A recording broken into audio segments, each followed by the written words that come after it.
شروع اللہ کا نام لے کر جو بڑا مہربان نہایت رحم والا ہے۔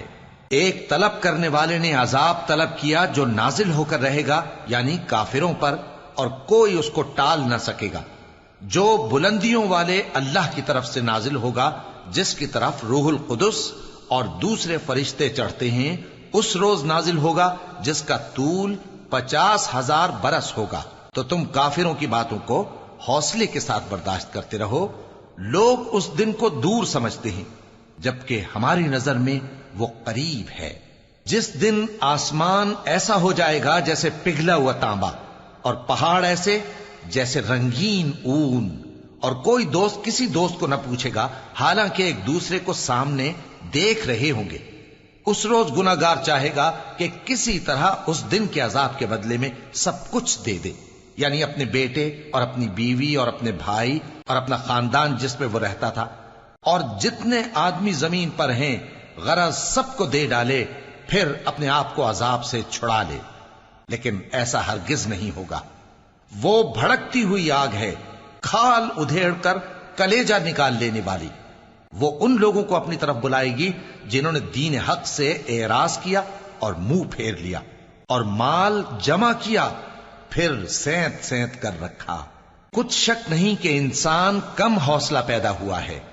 جب اسے تکلیف پہنچتی ہے تو گھبرا اٹھتا ہے، اور جب ملتا ہے اس کو مال تو بخیل بن جاتا ہے۔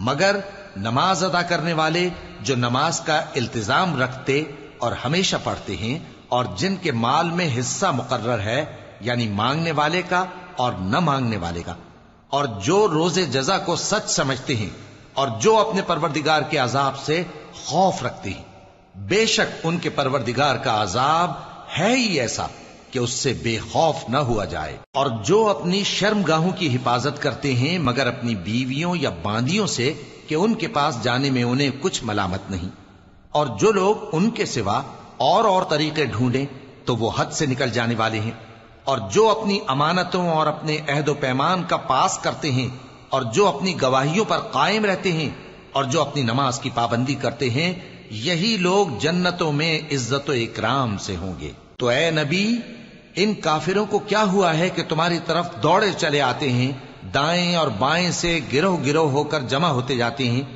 کیا ان میں سے ہر شخص یہ امید رکھتا ہے کہ نعمت کے باغ میں داخل کیا جائے گا؟ ہرگز نہیں۔ ہم نے ان کو اس چیز سے پیدا کیا ہے جسے یہ جانتے ہیں۔ پس مشرقوں اور مغربوں کے مالک کی قسم کہ ہم طاقت رکھتے ہیں، یعنی اس بات پر کہ ان سے بہتر لوگ بدل لائیں، اور ہم عاجز نہیں ہیں۔ تو اے پیغمبر، ان کو باطل میں پڑے رہنے اور کھیل لینے دو، یہاں تک کہ جس دن کا ان سے وعدہ کیا جاتا ہے وہ ان کے سامنے آ موجود ہو۔ اس دن یہ قبروں سے نکل کر اس طرح دوڑیں گے جیسے کسی مقابلے کے نشان کی طرف دوڑے جا رہی ہوں۔ ان کی آنکھیں جھک رہی ہوں گی اور ذلت ان پر چھا رہی ہوگی۔ یہی وہ دن ہے جس کا ان سے وعدہ کیا جاتا تھا۔